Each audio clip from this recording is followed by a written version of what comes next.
Hi, ako si Daisy na nagtuturo ng online extra income. Please subscribe me. For today's videos mga ka-payout, meron na naman tayong bagong website na kung saan pagka na pa lang natin register ay may matatanggap na agad tayong 50 pesos. At ang link ay ilalagay ko sa description box sa baba at pin comment.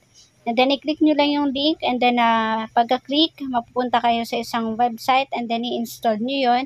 Pagka-install nyo, dito kayo mapupunta sa register. Lalagay nyo lang dito yung phone number. Ayan, yung verification code, darating nyo sa inyong phone number. And then yung password, lalagay kayo ng password. Confirm password. And then yung invitation code, nakalagay naman na dyan. Kung invitation code ko yan. So, ayan. And then, register lang natin. I-click lang natin yung register sa baba. And then, mapupunta na tayo dito sa pinaka main dashboard ng website na to. At dito, pupunta tayo sa may balance at makikita natin dito na may libre na tayo dito 50 pesos. I-click lang natin yung pinikmata. And then, makikita natin dito yung balance na 50 pesos. So, libre na agad ito pag-register pa lang.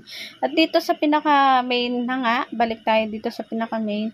Makikita natin dito may dalawang uri dito kung paano tayo dito kumita. Ang unang uri dito, kung paano tayo dito kumita ay ang pag-i-invites natin sa ating mga kaibigan. Ika-copy lang natin ang invitation code at ang invitation link at pwede na natin itong ibahagi or kalat natin to sa ating mga kaibigan or any social media platform na meron kayo at makapag-invites kayo na makapag-invites, marami kayo ditong commission na makukuha. So much better, magsipag lang tayo magpara-invites dito, mas malaki ang ating makukuha dito sa mga commission na to.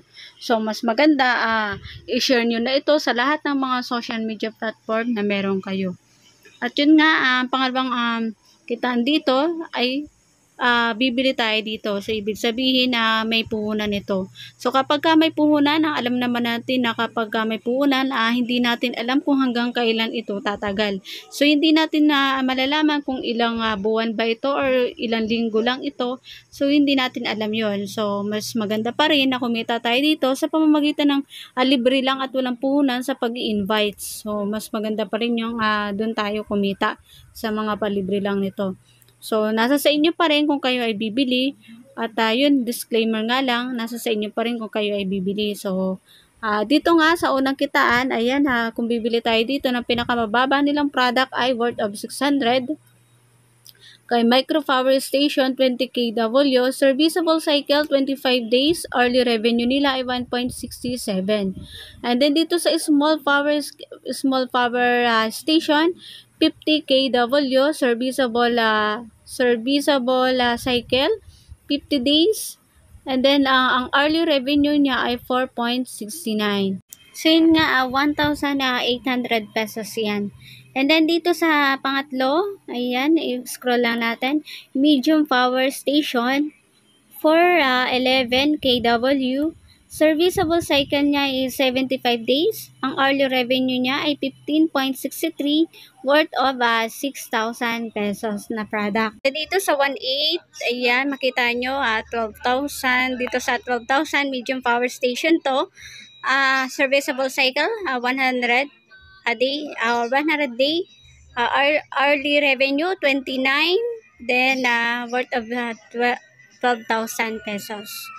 So, yan, pataas yan mga ka-payout. Medium power station 3, 3.6 MW, serviceable cycle, 12 days. Early revenue niya ay 73 and then worth 30,000. So, large power station, 8 MW, serviceable cycle, 150 day. Ang early revenue niya ay 138 and then worth 60,000 siya. So, 60,000 products. So, yun nga makikita nyo, pataas na to mga ka-payout. Large power station 2, 20 MW, serviceable cycle 180 and then hourly revenue niya 277.78 and then worth 120,000 na products. So, makita nyo naman mga ka-payout kung alin dyan ang gusto nyong bilhin product. Pero nasa inyo pa rin ulit yan. Disclaimer lang, mas maganda pa rin na kumita tayo dito sa pamamagitan ng invitation lamang na wala tayong bibitawang puhunan. So, magsipag lang tayo mag-invites. Ayan, makaka-earn tayo dito ng libre at promise, malaki ang makukuha nyo dito kapag marami kayo na-invite. So, sa commission pa lang, malaki na makukuha nyo. So, yun mas maganda talaga na mag-invite tayo dito. At yun nga, di natin alam kung hanggang kailan ito mag-pay out. So, sa ngayon, nag-pay out ito, pero hindi ko alam kung hanggang kailan magtatagal ang payout nila. And then, dito naman mga ka-payout PH. Mga ka-payout, paalala ko lang, kapag bumili tayo dito ng product, halimbawa, yan, i-click lang nyo lang, sufficient balance. Saan ba mapupunta yung kapag bumili tayo? So, ayan, i-click nyo lang yon, and then, pipili lang kayo dito kung saan nga ba ang gusto ninyo. Ayan, halimbawa yung 600, and then basahin nyo yung precaution niya. On working days, 10 to 18, 10 to 6 p.m. withdraw money once a day. No withdrawals on weekends and holiday. Withdrawals are subject to a 10% fees such as equipment maintenance fees. If you withdraw 100 pesos, you will receive 90 pesos. So, may charge daw siyang 10 pesos kapag nag-withdraw kayo. If the withdrawal fails, please check that your bank account and name are correct and then withdraw again. Minimum deposit, 600 pesos. When depositing with USD, the minimum deposit amount is 10 USD. Minimum withdrawals of 200 pesos. So, yun. Basahin nyo yung mga kapayat, ang precaution niya para maintindihan ninyo. Yan, withdrawal generally arrive in account within 2 hours. Not more than 24 hours. The specific time is subject to the local bank. The response to the governments can to verify the authenticity of the user account. The user must purchase at least one device model to activate the withdrawal function. And then, yun na nga, ay ko-confirm lang natin dyan sa baba. Makikita natin may confirm dyan sa baba kapag tayo ay bumili. So, pag na-confirm na natin yan, yan, mapupunta tayo dito sa pinaka mismong ating GCash account. So, yan, okay. Scroll lang muna natin, mahina lang ang ating net. So, yan, kapag i-click na natin ang ating confirm, ayan, mapupunta kayo mismo sa pinaka GCash ninyo. So, ilalagay nyo lang yung phone number nyo dyan, and then, i-pay nyo na yon. So, ganun lang kadali magbili ng product. And then, kapag nakabili na kayo ng product, makikita nyo yun sa, ayan, equipment list. So, pag nabili natin na yon, mag-pop up na siya dyan sa equipment list. Punta tayo sa ating main account at ipapakita ko sa inyo ang ating binili dito na worth of 1,800 na products. At titingnan natin sa ating equipment list. And makita na nga natin dito na meron tayong biniling product na worth 1,800 pesos. Small power station 50 kW. And then within 50 days, may early revenue siyang 4.69 pesos. Ang total revenue niya within 50 days ay magiging 5,000 plus. So, ganun lang. Doon natin makikita ang ating binili na products. So, ayan, may income tayo dito 28.14 accumulated income today. And then, yun nga, mag-withdraw naman tayo dito kapag tayo nag-withdraw dito ng 200 or 150 pesos. I-withdraw natin 150 pesos.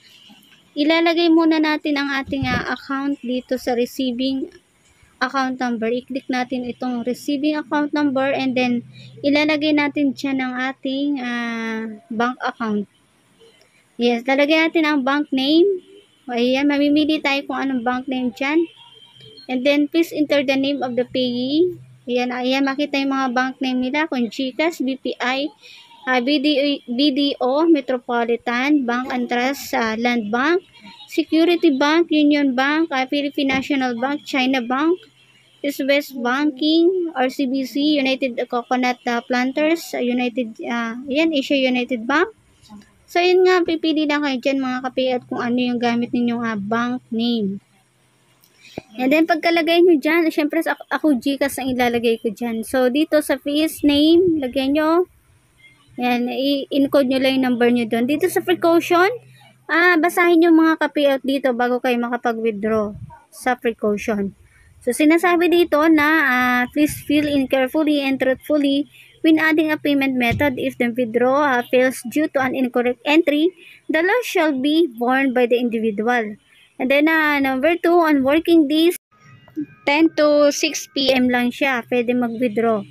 So, yun, no withdrawals on weekend and holidays. Wala daw withdrawals ng weekend at holidays. Sin nga, mga kapiot, basahin nyo na lang. At dito sa withdrawal, mag-withdraw tayo dito ng 200 pesos. Meron ako ditong balance sa 298.49. So, i-withdraw natin ng 200 pesos at may charge siyang 20 pesos. Kasi 10% sa 100.